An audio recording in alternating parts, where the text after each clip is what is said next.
3000.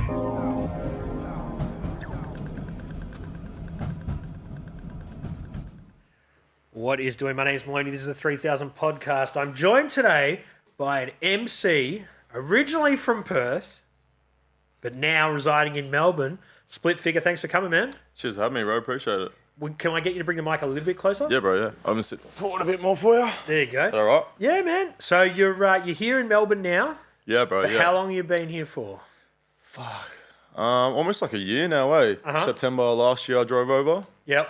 Fitting in? Yeah, bro, yeah. I love the cold, eh? So, no, I'm loving it here, bro. You love the cold? I love the winter fashion, bro. Being nice and comfy and baggy, and I don't do well in the heat, bro. Real, man, I'm like, every year about this time I start looking at property in like Perth and like Gold Coast, and I'm like, man, I don't know, because it just gets so cold. Yeah, bro, for sure. No, it's nice over here, man. I like it, eh? Yeah. Like a bit of a vibe and stuff as well, for like little wine bars and shit as well. So where are you residing? I'm in Brunswick, bro. Yeah. Yeah. Yeah. That's good, man. Good spot. Yeah, bro, for sure. Nice and not too far out of the city and not too close to the city. There's still a lot going on though, man. Like, you're not the city, but you're on the cusp. Yeah, it's good, bro, for sure. Yeah, and a lot happening. Yeah, man, for sure. All right, so let's talk about your journey. You've obviously had Off Menu that's come out this year. Yes, bro. Which we'll talk about. But let's start at the beginning, man. How you got involved into this rap shit, dude? Honestly, bro, like before I even got into rap, I grew up playing guitar and stuff, man. So I was heavy, like, I would have been like maybe 6 or 7 when I started. And yeah, bro, I was heavy into like old blues stuff from my mum's side of the family. My uncle was all into like Muddy Waters, Little Walter, all that. Mm-hmm. And then going through that kind of young emo skate phase, I was into like all Slipknot, System of a Down. How old are you? Like 6, 7? Yeah, no. How old are you now? Oh, I'm 28. Yeah, Right, yeah. okay, yeah. So that's young to be getting into Slipknot and stuff. I loved it, bro. Like, just to skate to and shit, it was fresh, bro. And then I think the only first introduction I had to rap was, I think my brother was driving me to school one day, and I think it was around the time, like, it was like 2005 when Get Rich or Die Trying came out, like 50 Cent. And he was playing it in the car, and he's like, "Oh, Heath, can you play this riff on guitar?" And it was like, "When It Rains, It Pours." I was like, "Oh man, this shit is fresh, eh?" Like, I hell liked the riff, and went home and learned it, and then just delved like deep into 50, bro, and was like, just became obsessed with 50 Cent, bro. Like, loved him, all the G shit, hard knocking drums, like Dre production. Even in primary school? I loved it, bro. Like, yeah, like end of primary school. So like that was my first introduction to rap. And then yeah, just got into like G Unit, Mobb Deep, very like East Coast stuff. Which is why I get along with like Rubics so much. We just love like gangster rap shit. Yeah. And from there, like in high school, just listening to like a lot of UK stuff was going around. Everyone in high school was into like High Focus, like 4 Hours, like Leaf Dog, Jam Baxter, all that shit. I was like obsessed with Leaf Dog production. Yep. So yeah, bro, I think like my first stuff getting into doing actual rap shit was I got like a cracked version of Ableton on like my school MacBook that we all got. It was like this bodgy MacBook, like one of the first generation MacBooks, and got this like cracked version of Ableton. Started making beats, so I was just like Hellfroth and Leaf Dog shit. Had you turfed the guitar, or you were incorporating that as well? I was still doing a little bit, but like not too much. I was going to school for guitar. It was like a guitar scholarship program. So you showed a lot of promise as a kid to be playing guitar at 6 or 7 and then get a scholarship into high school. Yeah, I loved it, man. Like I still wish I played guitar probably a bit more than I used to. I definitely want to try and incorporate it with shit I'm doing now. But yeah, man, just started making beats, and then I think it was this one time because we had like a after school rehearsal for music performances and shit, and I was backstage this one day. It's a music specific school? No, it does like soccer, music, drama, Okay. And visual art. In Perth? Yeah, just in Freo, John Curtin. But yeah, did that, and then I remember this like one rehearsal, I was like backstage. Used to be this guy there, and he always rapped in an American accent. He had these like hell glossy high tops and shit, and he'd always like stand around. People would stand around him. He'd be like spitting freestyles and shit. I think I hell laughed or like shook my head this one time, and he just like saw me doing it and just turned around and roasted me, like rapped like in front of everyone and roasted me, and I was like, oh fuck, like went home and I was like, I can do this shit, and like tried writing like a diss back to him, and then we had like another rehearsal and I came back and rapped it to him, and I was like, oh, it was actually alright. He's like, bro, why don't you get into rapping and shit? That was actually pretty fresh, bro. So got into rapping from that. One of my homies in high school, shout out to Leon Ross, gave me like my first ever studio experience. He was doing like electronic shit and he had a home studio. So I used to go there after school and fuck around with beats and stuff. And that was like kind of my first introduction to like recording and stuff like that. But In high school? yeah. Like year 8, 9. Yeah, but you're in a musical, a school that sort of embraces the arts though. For sure. I definitely was taking the piss a bit. Yeah. But like, yeah, because it's like you had like guitar lessons during class. And then once I figured out, you could say to your teacher, like, oh, miss, I've got a guitar lesson, and just duck off and not go to my guitar lesson. Nice. But yeah, bro, I definitely didn't take it too seriously. But yeah. Yeah, I'm always interested. I was never in a position to get a scholarship, but when you get something like that for guitar or whatever it is, are they like, come on, you've got to really excel at this? Or once you're in, they're like... I think they had enough of me in high school. Like, I was a fuckwit in high school, bro. Yeah. I left at the end of year 10 and stuff and went to TAFE and all that. Got into like graphic design and stuff like that, which is what I do now. Yep. But yeah, I wish I took it a bit more seriously, bro, because could have like had a good outcome and could have used it a bit more in like stuff I'm doing today, but it is what it is. It helps you had a musical grasp on how music works, and I guess you're learning chords and all sorts of different things that help. I'm dog shit at reading music. I can't like read score sheets and stuff well, but if I hear something, I can like figure it out and I'll play it. But yeah, that was kind of my style. I couldn't really I couldn't read music for shit no matter how hard I tried. But they've definitely seen promise to give you a scholarship though. Yeah, well, like that's what the end goal is, right? So that you go there and you smash out this like program, and then at the end you're supposed to get all this scholarship and whatever. But yeah, man, didn't happen. Nah, definitely not. So I played up too much, bro. So you went to TAFE to study graphic design. So you're jumping into like Illustrator, Photoshop, all that sort of stuff? Yeah, because I didn't even know I wanted to do it, man. I got into graph in high school and stuff, and I was just like being a fuck up, hanging with the wrong people and doing this and that. And the school didn't expel me, but politely asked me to leave. So I left, and then my parents were like, oh, why don't you do graphic design? I was like, I don't want to do this shit. And then ended up going and hell liking it because I was obviously into drawing and stuff. And yeah, I froth it now, eh? Yeah. Handy to have as well when you're doing music for your own artwork. And it helps in any capacity, man. It doesn't matter what you do. If you have the ability to make a flyer or to make some... Now, flyers don't mean as much, but if you can just make a logo for anything on Instagram, you're going to set yourself apart from the people that need to outsource that stuff. Yeah, for sure. No, it's sick, man. Definitely like a handy skill to have, bro, for sure. So then you go study that and you're still making beats and stuff on the side? Yeah, I was still doing rap shit on the side. Just kind of doing boom bap stuff here and there and just using SoundCloud and stuff. Your musical tastes are expanding past 50 Cent and G Unit by this stage? I was heavy into the UK shit as well, like all Blah Records and stuff, which all the G&H boys back in Perth love as well. Had you met those guys yet? Nah, so I only met Gritson and H like, how long ago would it be now? Like 2 years ago? They're a bit older? Yeah, they're a bit older, but I met them through Rubics. So I think I was at a house party or like a kick-ons or something, and this guy was always like, oh man, you got to meet my mate Rubics, you how to get along with him. And I was always a bit of a hater back then. Like, I didn't like much Aussie rap and stuff. And finally crossed paths with him at this party, and he came up and he's like, yeah, and played his beats in my ear. And I was like, oh, this is sick. And he was like, oh, if you ever want to cruise around, like, I live in Beaky and I was in Freo. And he's like, yeah, come around and kick it. I got a studio and stuff. And just went around, chilled with him and was just kicking it. Like, didn't really make any music with him for a while, but we were just kicking it as mates and stuff. And I started delving into a lot of like trap stuff, and he was just recording me and that. So you'd bring beats and he'd record you? Yeah. Because that's not really his style. Nah, not at all. Which I've kicked myself for, but everything happens for a reason. Like back then I had like a fresh producer right in front of me, but I was bringing like trap shit there. But that's just what I was on at the moment, at the time, sorry. Did you put any of that stuff out or SoundCloud? I did. I put it on Spotify and stuff, and then I took it down.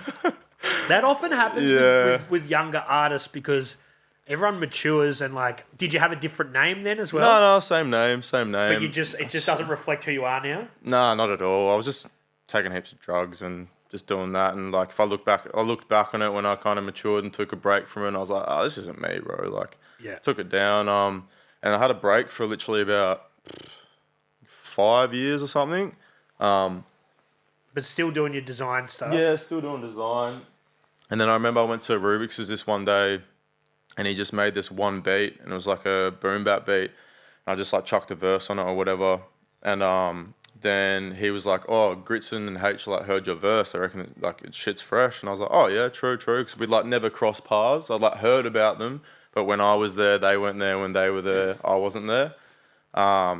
And then I linked up with him. Like I think the first time I met Grits, and he was like, "Man, I heard the fucking shit you did on Rubics' beat. That shit's fresh, bro." And he was like, "No, you don't know me, but like you need to piss off all this trap shit and like do that. That's real rap." And kind of at the time, first time I met him, I was like, "Who the fuck is this guy like telling me what to do?" Like, Yeah. And then I came back and started doing boom bap shit with Rubics, and I was like, "Oh, he's bloody right, eh?" Like, Yeah. Well, was the trap stuff, was that US inspired or was it more the UK stuff? I did, because I loved like watching skate clips back then, listening to like 3-6 Mafia on like Baker, like Death Wish, like skate clips and all that, like Antoine Dixon and stuff. Yeah. And they were playing a lot of 3-6 and like Project Pat and all that. But most of Baker's videos, not Antoine's parts, but a lot of them is pretty sort of rock. Very Memphis or like rock shit as well. Like. Yeah.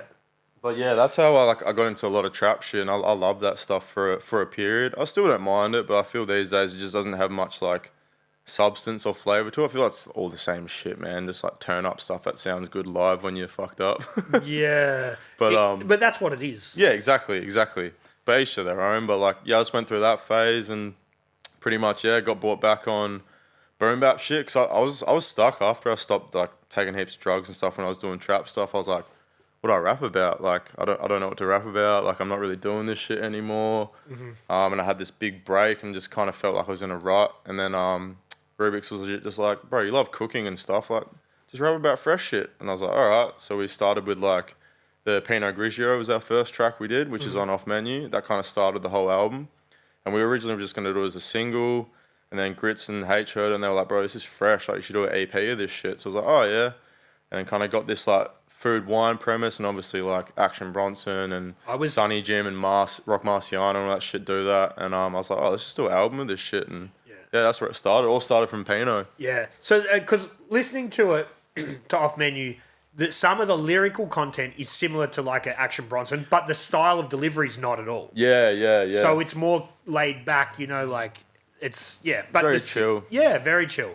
But the lyrics, you can see the similarities there. Yeah, for sure.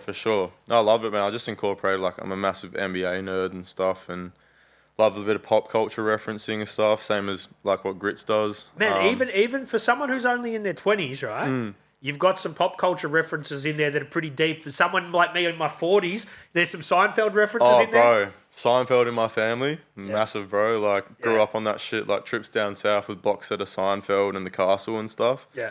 Like, love Seinfeld. Like, can watch episodes 500 times and still laugh. Like, it's just so relatable as well. It doesn't date that badly. Nah. It sort of does at some stage when they make references about shit that you're like, oh. It's just, I don't know, man. Like, people, I have this debate with so many people growing up, like the Friends and Seinfeld. I can't laugh. I've never, like, sat and watched a Friends episode and laughed, though. Like, dude, I don't find it funny at all, man. With Friends, you watch it and it's like, you watch a little bit and you're like, I know exactly what's going to happen here. They're going to say this right there. And bang, they do. And you're like, that was so set up and so shit. Where Seinfeld doesn't get like that as much. Like, you can see it a little bit when you, But my partner, she's the same age as me. She was like, when we got together, she's like, I like Friends. I don't like Seinfeld.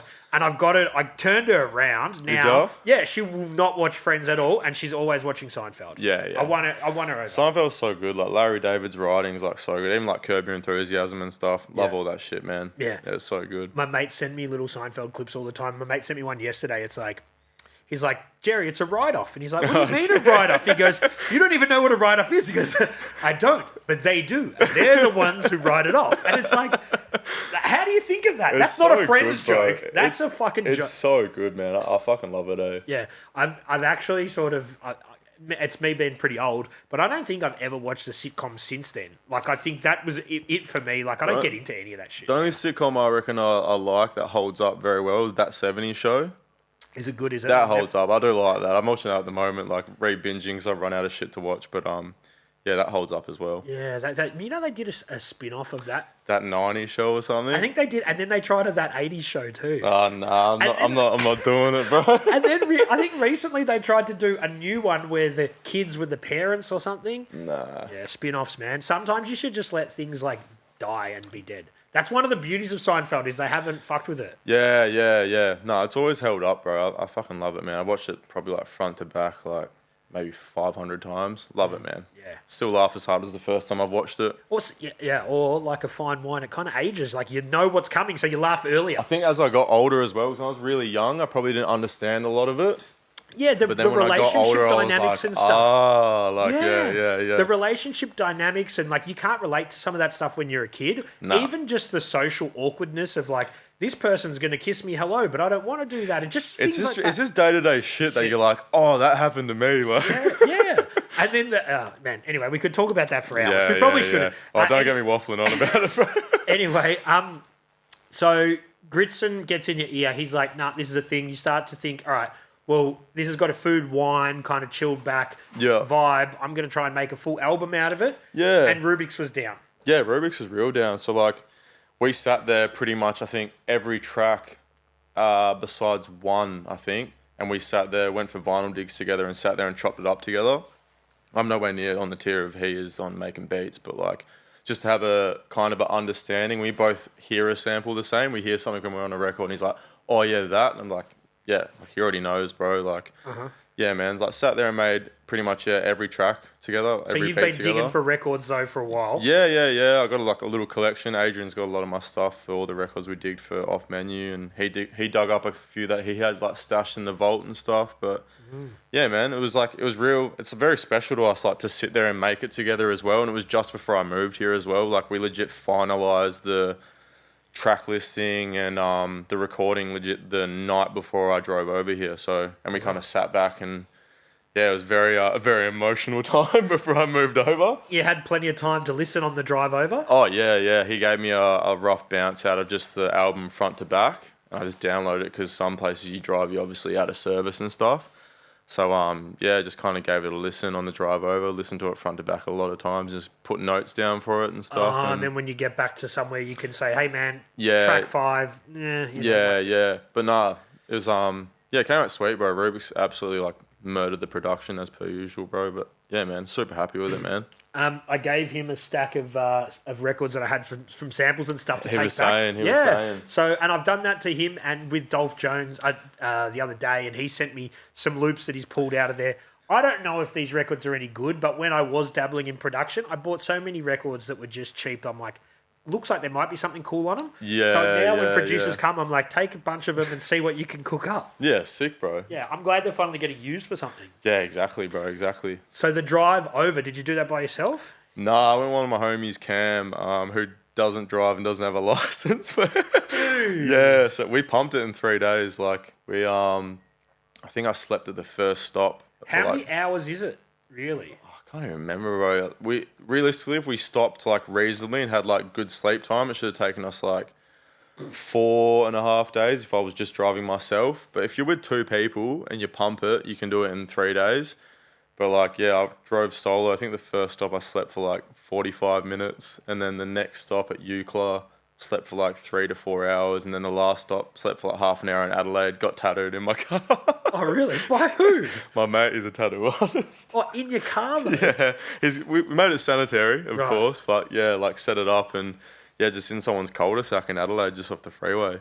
Wow. Yeah, it was funny as you didn't have a house to go to or something? No, we're just sleeping in my car, man, because I had everything, man. My car was literally like packed up with my TV sticking in the back of my head. Like we literally like slept sitting up like this like every night. Dude, it was pretty bad. Is it? I've never done that drive. Is it actually like? Obviously, it's pretty far. Is it just fucking straight and barren pretty much the whole way? Pretty much, bro. Everyone was like, watch out for roos and shit, but we didn't see one live roo the whole drive. And we were driving through the night and stuff as well. Yeah. High beams all the way? Yeah, but it was chill, man. Like, yeah, we pumped it.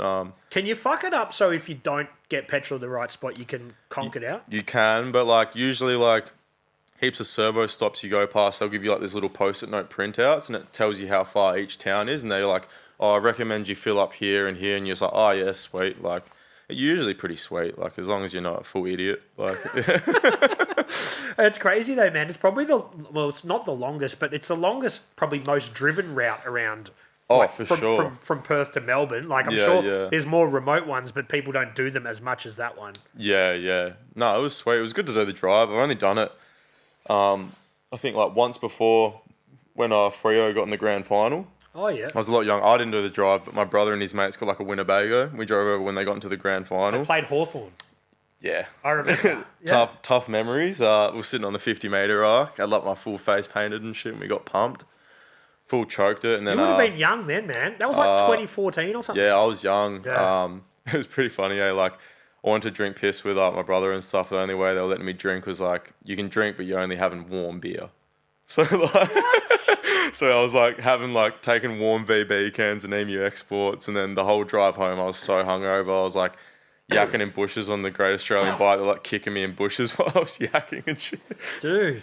Yeah, bro. It was funny as, but.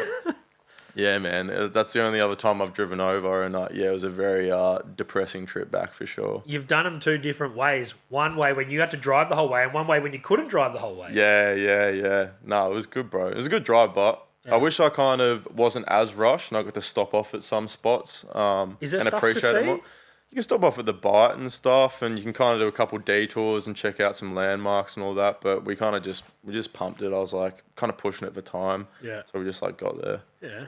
Yeah. So you're pushing it for time. What do you have to get to? I started studying over here. Okay. Yeah, so I'm doing my bachelor's in graphic design and sub-majoring film photography. Oh, wow. Whereabouts? Just at LCI in Collingwood. So yeah, I started on the Monday, so I was like, we need to get over there. So we got here on like a Friday arvo or something, and we still wanted like a weekend to go out for drinks and shit. Yeah. But yeah. Got here on the Friday and then, started uni straight up on the Monday. So you're doing uni there, but I'm guessing you're doing freelance? I do freelance shit on the side. Yeah. And then do unis like, I got like 2 free days during the week. Yep. But yeah, it's good, man. Like doing film photography, like as a side thing as well is sick because I got access to like a lot of camera equipment, lighting, all that sort of shit if you want to do clips and all that sort of jazz. But you yeah, man. me some microphones? No, I'm just joking. If you want, bro. We'll talk off camera. No. Yeah, well, man, graphic design, like, people are fucking with it a lot now, hey? It's a hard industry, bro. Like, I'm sure as, like, Grits was saying on the podcast here, like, especially with the introduction to AI, right? It's just, like, it's kind of got to points where I'm like, fuck, did I come over here and make the right decision to do this? Because, like, you give someone a quote for a logo, right? And they're like, oh, why would I pay that? I can just go on Canva or pay AI and do it for $50. And you're just like, shit, all right. Kind of like, am I losing the craft? And... yeah, man, it's hard. It's like anything, though. The more people do that shit themselves, the more good stuff stands out. Yeah, exactly. That's true. Yeah. I hopefully, like, don't get me wrong, I was full opposed to it, but in studies, they're kind of teaching us to use AI tools. Yeah. And I think if you use it in the right amount, it can be a tool and it can be used correctly, but then there's also just, like, pushing it and taking the piss with it a bit as well, you know what I mean? Like, yeah. Look, I think... If you are very good at what you do, you'll always have work. Yeah. Like, I don't think that AI is there yet, that it's going to fully typeset and lay out something that looks really well done. Yeah, it's kind of got that look about it, eh? When you look at it, you're like, that doesn't look like someone spent like tedious amount of time on it, you know what I mean? Yeah. Even with, like, I studied graphic design like 15 years ago, and then I've sort of, never really pursued it, but I've used it in my endeavors here and there. Always been against Canva, but now I'm like, Canva's so easy because you can just jump on your computer, it stores all your stuff there. I can just go bang, add the fucking, change the name of the title, and it's done for you. Yeah. And like that sort of stuff I've come around to using, but it's like, I felt guilty at the start as well. You know what I mean? I feel like you're cheating on a design program, eh? Yeah, I don't know. It's just it felt like But then the cloud, I still pay for Adobe like $80 a month or whatever. I just don't. It's a bit ridiculous, eh? Yeah, it's a lot. Yeah. But now they've got, which I haven't used. I've just seen it with like the AI stuff, which is like, if you were someone who specialized in Photoshop, yeah, man. People just go make the background. It's all the AI generated background. It's handy for if it's not too detailed shit and you're like, I just want to pump this out quickly to do this, and then my foreground is going to be all my detailed artwork. Yeah. That's all right. But like, yeah, as you said, man, like I don't know. There's just a look about it. You can tell when something's been AI generated. Especially with the logos. You know Yeah, when people man. show you a logo and they're like, hey, what do you think of this? I'm like, man, you have, like, it looks fucked.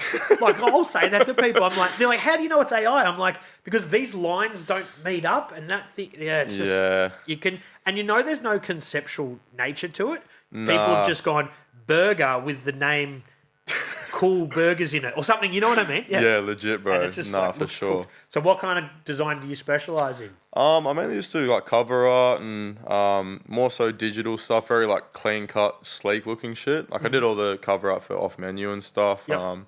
which we all ripped from like 80s like women's weekly cookbooks. Yeah, like, sick. like I grew up cooking with mum and shit. Yeah. Just but yeah, man, like real just kind of That cake book, remember the cake book? literally, bro. I was thinking, man, when I was like looking at the cover, I was like, I'm just picturing like the old 80s cookbook photo shoots, and it's very like blushed, blurred photos, very like gold silk tablecloths and shit. You're like, this looks so cheesy, but it's kind of fly. Like, Dude, I'll have to pull it out when we have a break and I'll show you. Yeah, I've got yeah. this cookbook from the 80s and it's like Merv Hughes teaches you how to barbecue. oh, bro. And some of the awkward stances and some of the weird, like there's one photo with like people cooking and then the person standing with their back to the How barbecue. unnatural does it look, It bro? looks so unnatural. Look, we're gonna grab it, right? Because it's funny as fuck. Yeah, and I've yeah. never had a way to incorporate this into anything. I'm gonna get it. Yes, bro. Wait, had a little bit of a break to nerd out on some old literature. But yeah, the cookbook, man. Bro, some of the stances, bro. Old mate with the fingers in his pocket. I'll take some stills and I'll put them up in the stories. It'll be Please, bro. So fun. good. So we're talking about that. We're talking about the cover art. So tell us about the cover art for Off Menu. So it's food and beverage inspired. Yeah, so the cover art was, I think, for some chicken dish called chicken cheffraud, and it was the most rank looking dish. It's like white blanche, like chicken breast sitting on like gelatin. It was rank, bro. But I was like, had a hell nice background. It was gold. Had this like chalice of like wine, and I was like, oh, that'd be sick.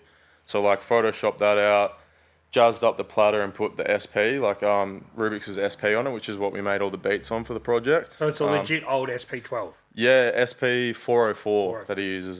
But yeah, we made all the beats on that. So yeah, bro, chuck that in, and yeah, bro, it came up a treat. Yeah. And that's one of the beauties of having that skill set is like, if you said that to someone, if that was your concept and you had to give that as a brief to a designer, that could definitely not turn out how you'd want it to. Nah, for sure. But like, yeah, it was sick. We did that, and then like the real cheesy like method and ingredient list, like step by step. It looks cheap and bodgy, but I was like, we'll use that as the back cover for whenever we do vinyl, and have the ingredients as like the track list, and then the method we put down like first fucking the finest of wine is poured to infuse the creative juices, all this, and it had like a picture of Rubiks chopping up on the SP, and then it was like next finest selection of samples are finely diced and chopped to perfection, and then had like a photo of me writing the lyrics, and was like next the lyrics are added to then high note the defining notes of the dish, this and that, just a bunch of blabber bullshit, but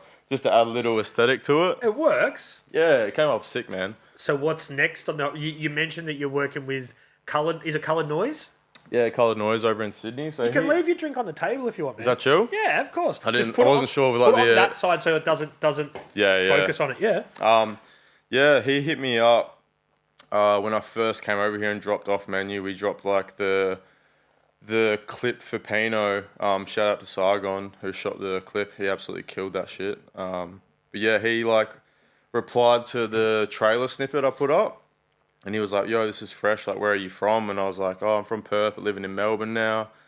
And he was like, "Man, I'm gonna be in Melbourne in like 3 weeks. Like, you come link up. I'll introduce you to some people." So he took me to like Mammoth's studio. Yeah. And we ended up kicking it. I brought like HE along and stuff. And Mammoth was doing an album with Noise. And he was like, "Oh, do you want to jump on a feature?" And I was like, "Oh yeah, all right."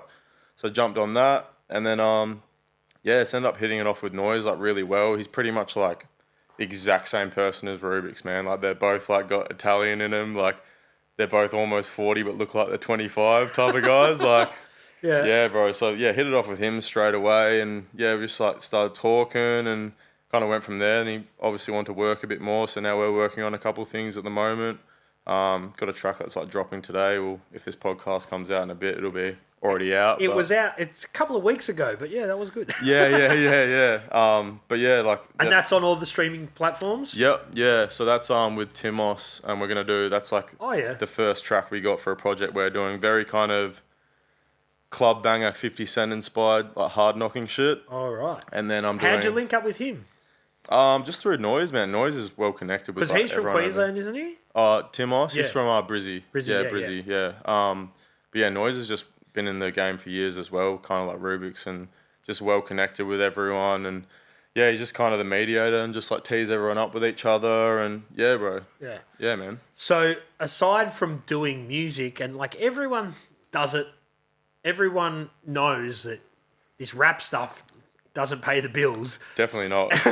And a lot of younger people have these ideas. I'm going to make an album and then it's going to blow up and I'm going to tour the world and all that sort of stuff. But, you know, people that are a little bit more mature, they're like, nah, I just make the art exactly how I make it and I don't want it to be popular. Yeah. If it's popular, it's a bonus. Exactly, bro. Exactly. Well, it's like kind of like you do it for yourself at the end of the day, right? And it's a form of expression. Like, but yeah, man, like, I feel like you should never really get your hopes up too much in the Australian scene of like putting so much effort into a project. Then you're like, oh, it's going to do this many numbers and this and that, which is what is all viewed in social media these days, is how many views and followers you got, this and that. But like, just put it out, man. If the right ears hear it at the right time, it will. But like, don't let it like when we dropped off Menu, I thought it was going to do a little bit better, but it's still there. And if people find out about me one day, they'll always go back to it and it's there at least, you know what I mean? And you're proud of that. Exactly, than bro. you were from the earlier stuff. For sure. It's more me. Yeah. It's definitely more me. Yeah. And that's all part of the process and part of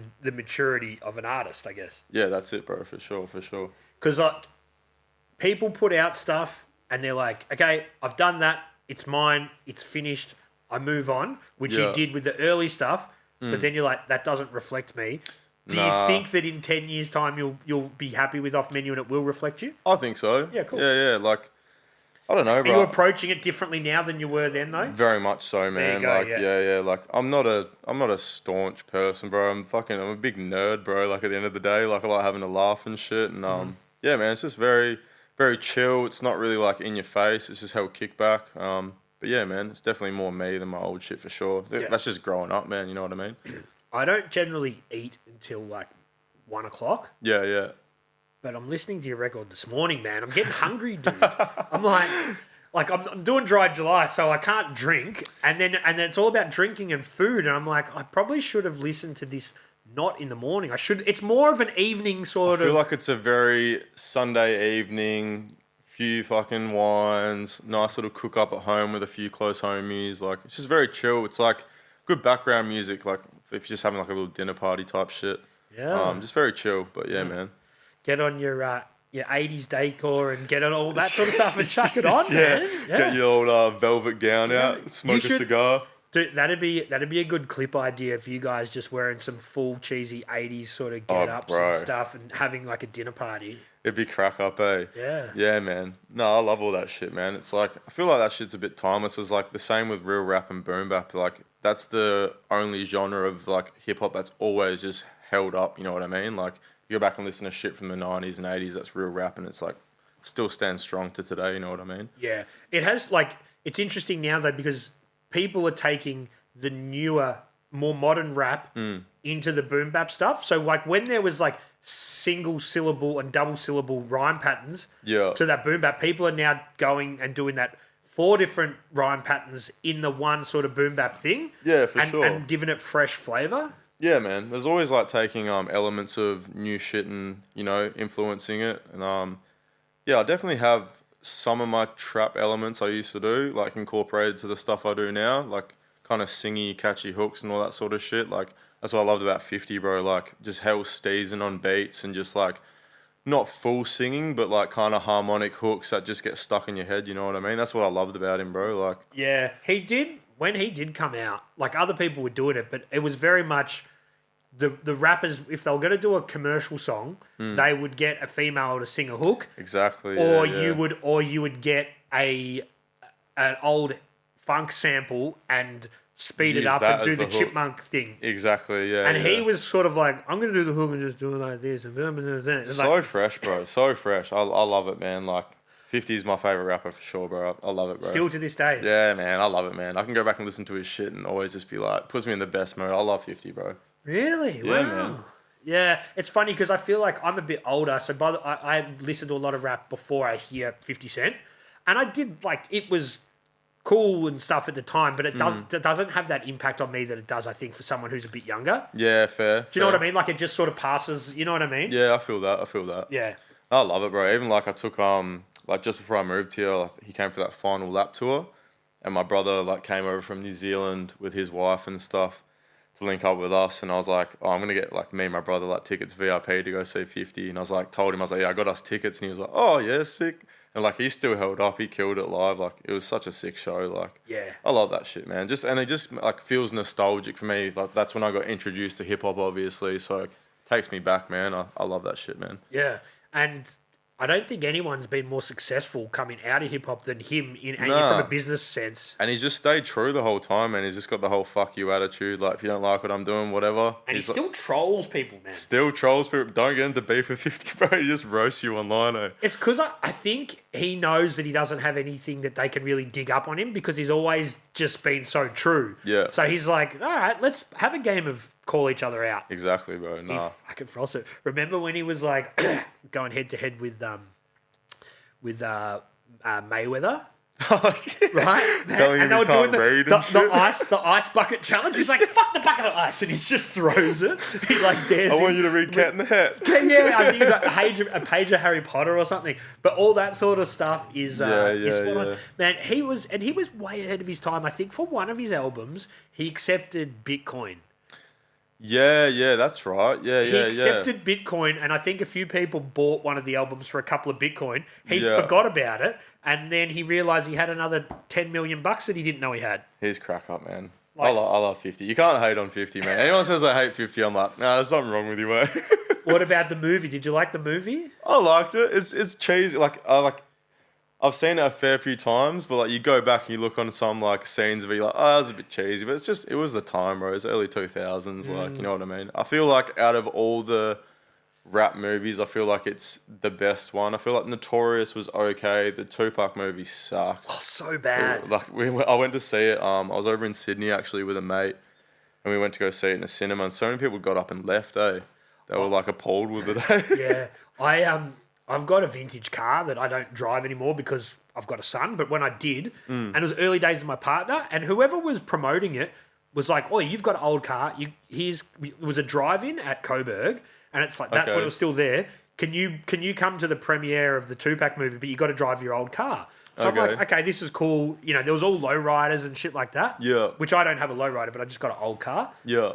And we watched it. And it was fucking bad. It's really bad, but really bad.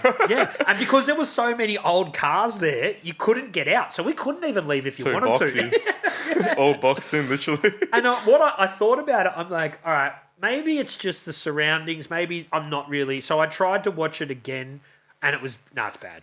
It's pretty bad, bro. It's hard to watch. Hard to watch. Do you watch any of like Power and all that 50 Cent stuff? I watched the first couple of seasons of Power, then it just got real repetitive and shit. And I've never seen any of it. I know people that say it's good, but yeah, it was alright. The first couple of seasons I didn't mind, and then it just kind of got very repetitive, the same shit. Yeah. I was just like, Even the Wu-Tang Saga thing, like I started to watch a little bit. Horrible, bro. and I spent the whole time going, did that really happen? Was that bullshit? You know what I mean? It's tough, eh? I don't know, man. I'm very particular. Like, I'm a massive movie nerd and TV series nerd, and like if the acting is just slightly off, I lose interest like straight away. Yeah. Even I just don't watch movies. I never really got into it. Yeah. Like it's not my thing.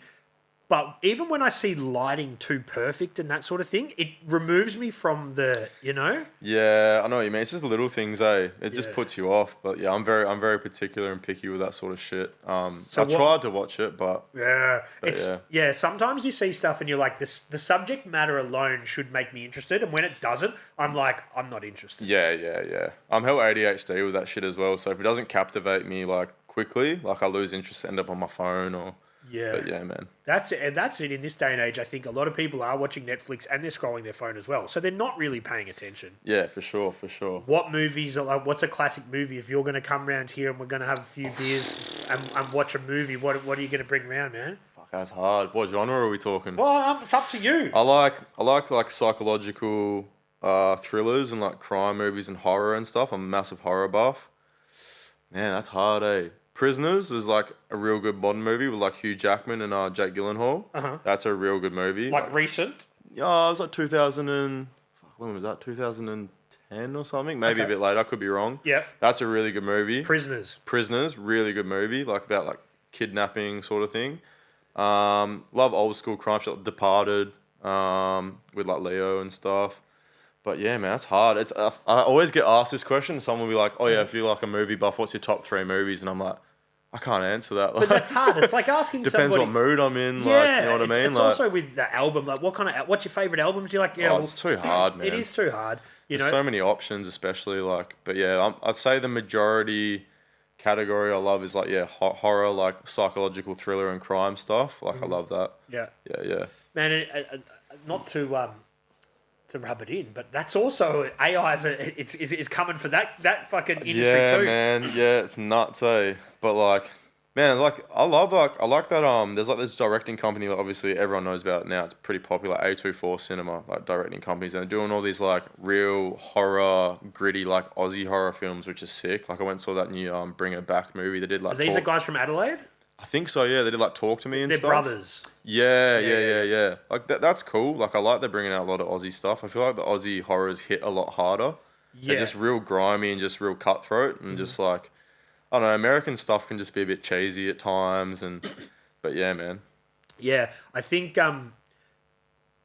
with horror movies and stuff, when you hear the Aussie accents from our perspective, Exactly. it's a bit realer. Yeah, it's just more relatable, eh? Like, Yeah. obviously, yeah. And I think, yeah, you're like, oh, that is kind of a bit scary. I don't know. I don't watch movies. Fair enough. My partner, she'll watch them and I'll walk in the room and I'm like, oh, and I'll sort of sit down for a second and I'm like, no, I'm too like, personally, I'm like, man, I'm wasting time. I could be doing something else. Yeah, Having said that, I watch heaps of sport, which is fucking a waste of time. for sure. It's all how you chill out, I guess. Yeah, exactly, man. Everyone's got different ways of unwinding, for sure. Yeah, at the moment, I'm just like, if I'm going to invest into a series, I want to learn something. I want to watch a documentary or something like that. I feel you. And I've always sort of been like that. Like, I know everyone's different though, man. Like, there's some people that just fucking want to watch movies flat out. That's not me. Yeah, I feel you. Well, I feel like that's what, like, especially if you're doing music, where I get a lot of inspiration from just like watching old movies and you see a line or you see a scene and you're like, oh shit, that'd be fresh, and like a concept of like, if I rapped like this and did this, you know what I mean? Which is where you get a lot of pop culture shit from, of course. Like, Yeah, it's good reference and it's good research. Yeah. for sure. Yeah. But the only thing with that sort of stuff is, not that I write lyrics, but I think, oh, if that's good and it's jumped out to me, has someone else done it? That's the thing, right? It's just like, you want to be relatable that people listen to and go, oh yeah, I know that, I've watched that shit, or has it been too overdone, you know what I mean? It's that fine line where you got to find your own niche with it in your own pocket. Like, Yeah. Like I was listening to, I don't know what track it was today off menu, but there was like a reference to Elaine Bennis, right? And then I'm you like, suckers too fruity with moves just like Elaine Bennis. say that again because the camera's on me. You suckers too fruity with moves just like Elaine Bennis. There you go. And I thought, Classic scene. I thought, I wonder if anybody has used in a rhyme pattern that they're not sponge worthy, Bro. right?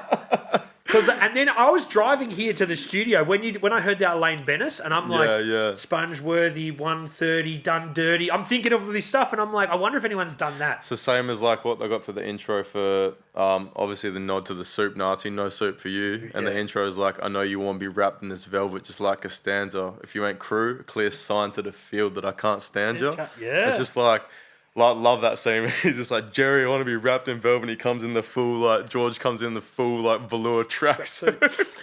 So good, bro. Just shit like that's timeless, bro. I love it.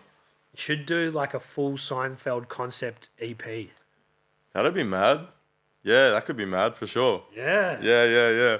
I'll send you a bunch of references non-stop. And I'll be like, here, man, I've got this idea. I don't know how to do the rap part of it, but I'll sort it out. Yeah, for sure. That'd be fresh. Nah, man. It's like, it's good to pay homage to that shit as well. Because obviously, like, all my cousins and stuff, like, listen back. Because they've never really been into my music too much. Mum's, like, heard off menu. Because they're a bit older? Or Yeah, like, I think when I was doing my trap stuff, it wasn't really like, they were kind of like, oh, he's just doing rap, da da da. It's not really, like, nice listening music for them. But, like, especially when I finished off menu, I played to mum and stuff. And the first track, like, Bomb Alaska's a homage to, like, mum cooking up Bomb Alaska's back when I was young. And I shout her out. I don't know what that is. What's a Bomb Alaska? Bomb Alaska's like this cake, right, with sponge, and like her one as well, she uses lemon curd in it, and then you have ice cream around it. Oh, wow. You freeze it, right, and then you pull it out, you put white meringue over the whole thing, so it looks like a big dome, bro, and then you blowtorch all the meringue on the outside. So mum... That's native to where? I'm not too sure. I think it's European. Man, okay. But like, yeah, mum's is the only recipe that she uses lemon curd, and there's a line in it. What is it on Bomb Alaska? It's like, Bomb Alaska, fresh out the freezer, lemon drops on my crepes or something. And mum heard it and was like, "What did you say there?" I was like, "Oh, lemon on my shoes, like crepes." And she was like, "Oh, for the lemon curd in my Bomb Alaska." She's like, "You know, my recipe's the only one that has lemon curd in it." And I was like, "Yeah, that's why I shouted you out." Yeah, she didn't think it was crepes. She's like, "Oh, we don't make crepes with the crepes." Knowing mum as well, she's mad loving in French shit as well. So Yeah. but yeah. And yeah, it's awesome to tie some history of your family and stuff into your music. Yeah, because yeah. like we were saying before, when you reference pop culture, you could be like, has someone else done this? But if it's so personal to you, you know no one else has done it. Yeah, for sure. Like, a lot of the references in there as well, very like, I know I'm Australian, but I love NBA. So there's like a lot of NBA references in there. Only people that watch like NBA and know the old OGs and classic games and stuff will probably be like, listen to it and be like, oh, true. But like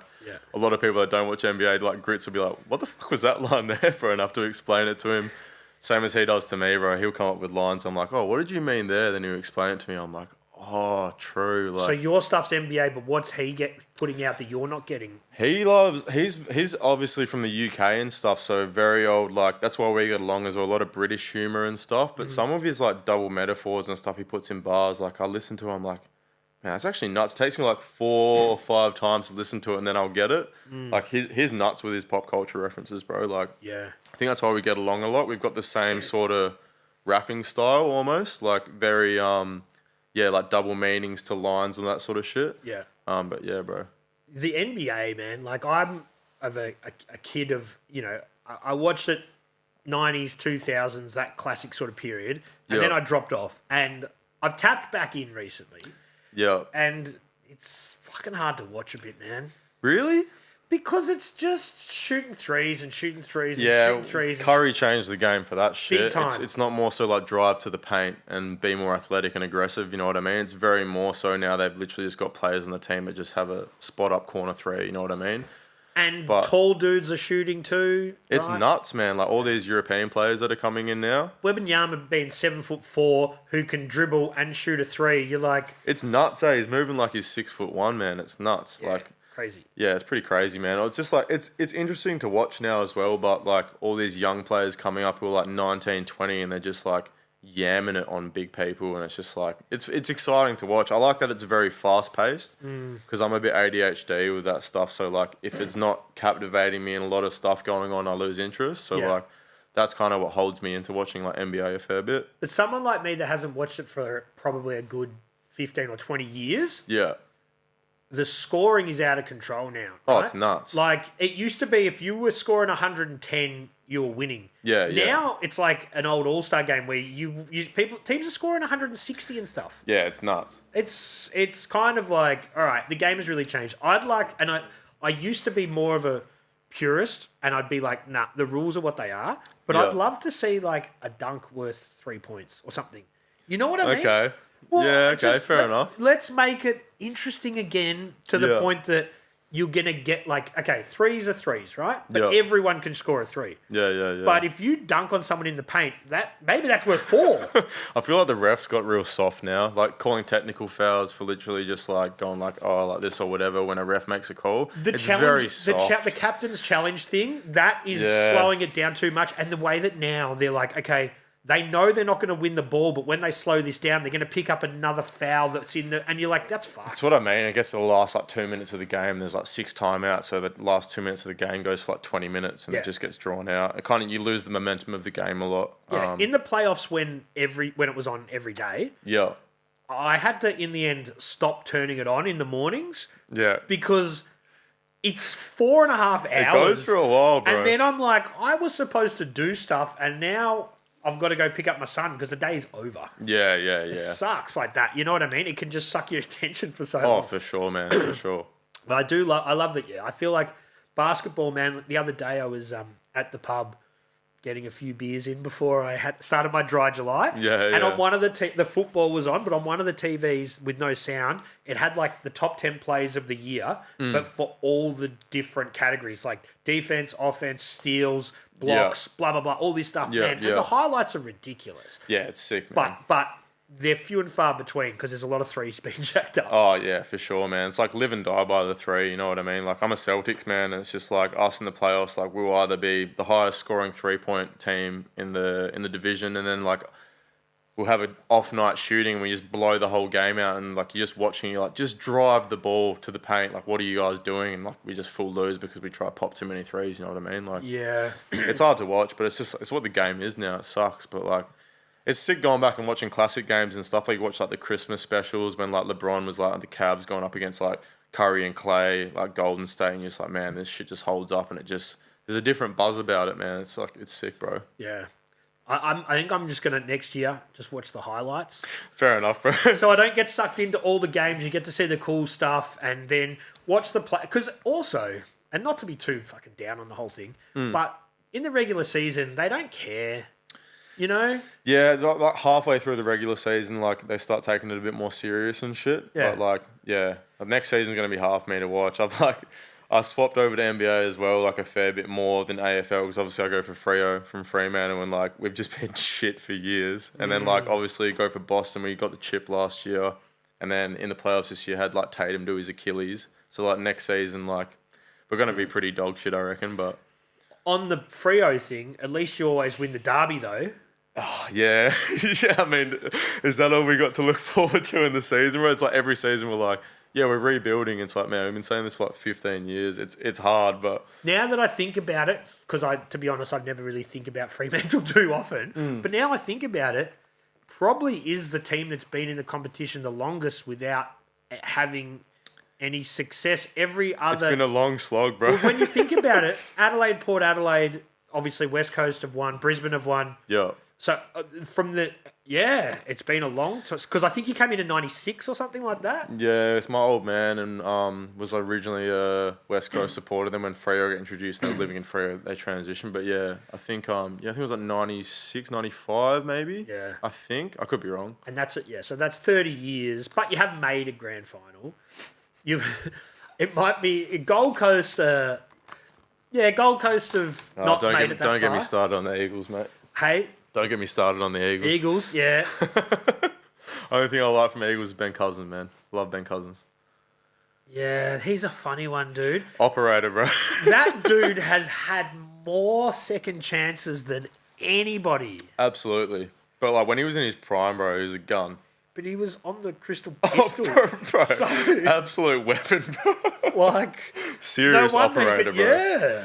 Oh man, you gotta love I love the comeback, bro. He's all good now, and he's was playing country footy and stuff. Is he actually though? Yeah. He's he came back when I think they did that second doco on him, and Basil Zemplis full tried stuffing him over, if offered them back in for a second doco to make him look alright, and they just full ripped him. Right. What's Basil Zemplis? What's his story? Didn't he become the mayor or something? Fucking muppet, bro. What? He went from being a guy who used to do special comments on the footy that people used to hang shit on him, to then he left to do politics and was the mayor or something? Is that right? Such a weird bloke, bro. Is he? I don't know, man. I don't get involved in too much, bro. But I reckon he's a muppet, eh? Yeah. Not a fan, bro. Nah.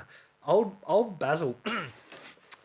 So recently, when I say you guys, as Craig has labelled you the Perth Scorchers. It's been pretty sport heavy, this chat, isn't it? As Craig has labelled you the Perth Scorchers. Yeah. You Craig and the G&H guys did a Revolver show. How was that, man? Yeah, it was sick, man. Real good fun. Like, good to like properly meet Frank. Obviously Union Heights and shit. Shout Does out a to lot them. for the scene and everything. Really good dude, man. I only briefly met him when the boys played Record Store Day. I came over and just jumped up for a song and stuff. But no, it was sick to like properly meet him and stuff, and like good to see like Melbourne turnout, and yeah, it was good fun, bro. Had a really good time at the show, man. It was sick. And are the Scorchers going to get on a track together or what? Fuck, that'd be a bit of a cross-platform, eh? I don't know if I'd absolutely love to do a song with Craig, but I don't know if we'd gel too well with Steezy rap and comedy mining rap.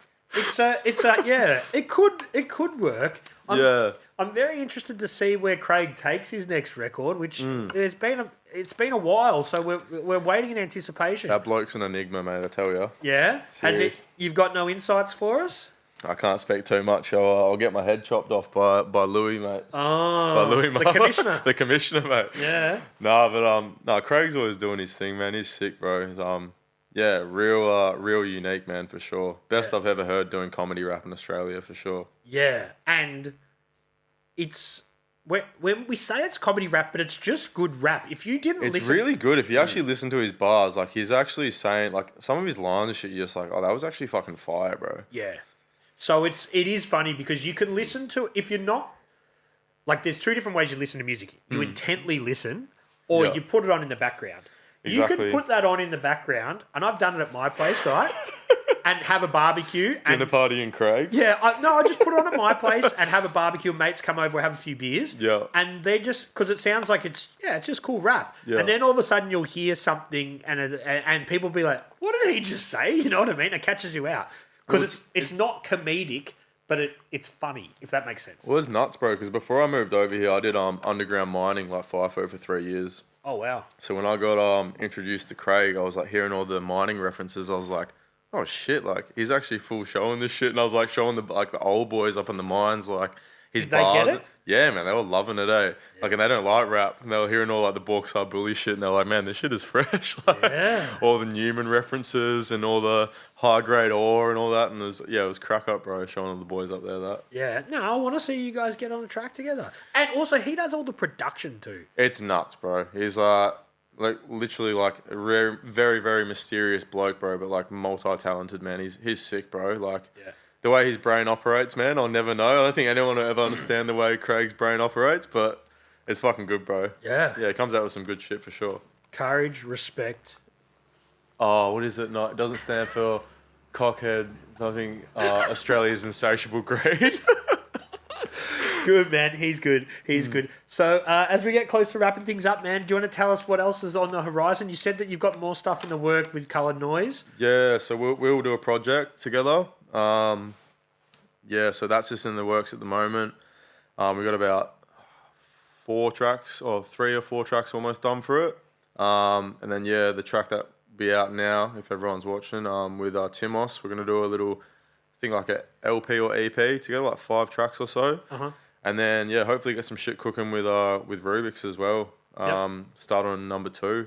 Got a concept in mind for it and stuff. So similar food and beverage? Almost. A bit darker, more so like Dave Easty, Rick Ross type beats. Okay. But yeah, man, hopefully start some shit with him. And then, just trying to do as many collabs and stuff at the moment as I can. So if people want to work with you, they want you to feature on their record, they can reach out and hit me up, split.figure on Instagram. And I've been over here, who have I been working with? What about cover art and stuff, if people want that stuff? Yeah, hit us up. Hit us up, same thing, split.figure on Instagram, hit us up. Logo work or more cover art, whatever? Anything, man. I can do photo shit, I can do logos, cover art, whatever. I can do like interactive stuff as well, do After Effects as well, so. Okay. Yeah, man, but And this isn't your AI stuff. You got to pay properly for this piece. yeah, for sure. But no, besides that, stuff that I've actually got recorded that I can talk about, doing some shit with Dolphin Jones. Oh, cool. And Cussin, like a artist who's living here, but they're from over in Goldie. But yeah, man, that's all. People come here from all over, really, to do the same sort of stuff. A lot of people from Perth here, bro. A lot of people. It's hard there because it's just small, but it's not that it's much bigger. But yeah, There's boys in Perth doing their thing. There's SB11 and A Saxon, like from Fourth Move. G&H boys are talking about him on their podcast, I'm pretty sure. And obviously like the IV boys as well. They're doing their thing over there. There's a small scene kind of growing back up for it over in Perth, but it's just Perth's a very like drum and bass and electronic scene, I reckon. Like it's hard for hip hop over there. We're so secluded and isolated over there. So I feel a lot of people do move over here. Yep. To kind of chase it a bit more. And even the G&H guys were saying just the way that people treat art and stuff. Like if you were doing a tag over there, people would vigilantes would bash you. Oh yeah. You get the old citizens arrest type shit. But even that just sort of speaks on how much people are not accepting of the kind of culture that you want to sort of... What's what you think about, right? If Graph's so cut off in Perth, right, and like Graph isn't everything of hip hop, but it's a very heavy influence of hip hop, and it's like Graph is so big over here, so obviously it's gonna breed more hip hop shit over here, and it's so cut off in Perth that a lot of hip hop gets cut off, and it's just like it's hard, bro. But yeah, man, there's a lot. Obviously, being over here as well, you're so close to Sydney and Brizzy, it's only like an hour flight away or whatever. So it's a lot more accessible over here if you want to link up and go over there and do shows. And yeah, man, it's definitely more of a hub for it here. But there is shit in Perth for sure still. Do you miss Perth? Nah. I don't want to throw shade on my hometown. I do love it. Like I miss my family and stuff as well. I've got miss mum's home cooking? I definitely do, bro, for sure, bro. But like I have some family over here, but like yeah. I'm not a big beach person and shit, man. So like Perth for me, like is just good for mates. But like besides that, I like food spots and wine spots, and it's a bit scarce compared to East Side for that sort of shit. Yep. So I definitely do like the vibe here a lot more. Yeah. But yeah, man. So you're here for the long haul. We're not getting rid of you. Nah, unfortunately not. So what's the plan after you finish your uni course then? Just try to get a full-time job doing graphics and see where this music shit goes. So not graphic design, doing motion graphics? Anything really. That's why I did my sub major in film photography. Just like I can offer a package to say I'm going to do logo development for someone. I could be like, yeah, I can do this, and then I can do like an editorial, content creation shit for your Instagram or your website. You know what I mean? And then incorporate graphics and interactive shit over the top of that. You know what I mean? Like, but see where it goes, bro. Yeah. Do music on the side, and I need to get some stuff like that done. It kind of scares me because I'm like, sometimes you'd say to people, you're like, oh, we need some stuff done. And they're like, yep, it'll be $7,000. And you're like, oh, a bit hefty. Yeah, well, it all depends. You know what I mean? Like everyone's trying to do shit on a budget. Like I'm all about paying people, but then I speak to some people and they're like, yeah, we can do a full branding package and it'll be $5,500. And I'm like, I'm deep enough in this hole. You know what I mean? Yeah, like, exactly. That's a bro. lot. I'm going to roll with it. Well, everyone's struggling with money these days, isn't it? Like everything is getting more expensive and stuff, so no one wants to fork out. But yeah, is what it is. That's why I'm still rolling with my fucking primitive logos that I've done myself on Illustrator. But I'm like, oh, maybe that's just how it needs to be. I don't know. Oh man, it is what it is. It works. Yeah, man. Should we wrap things up and maybe look through some more vintage magazines? For sure, I'm keen, bro. This has been some absolute treats, bro. We might find some inspiration in there for some design stuff. Oh, for sure, bro. I'm keen. Split Figure, thanks for coming in, man. It's been a good chat. I look forward for you coming back when you're going to be the second last guest in this studio, so it's going to be totally different. Yeah, true. I'll be able to have some multiple guest situations, so maybe next time you can come back in with someone you're working with and we can have a bit more of a discussion. That'll be sick, bro. For sure. All right, thanks, man. Cheers for having me, bro. Appreciate it. Cheers. 3,000.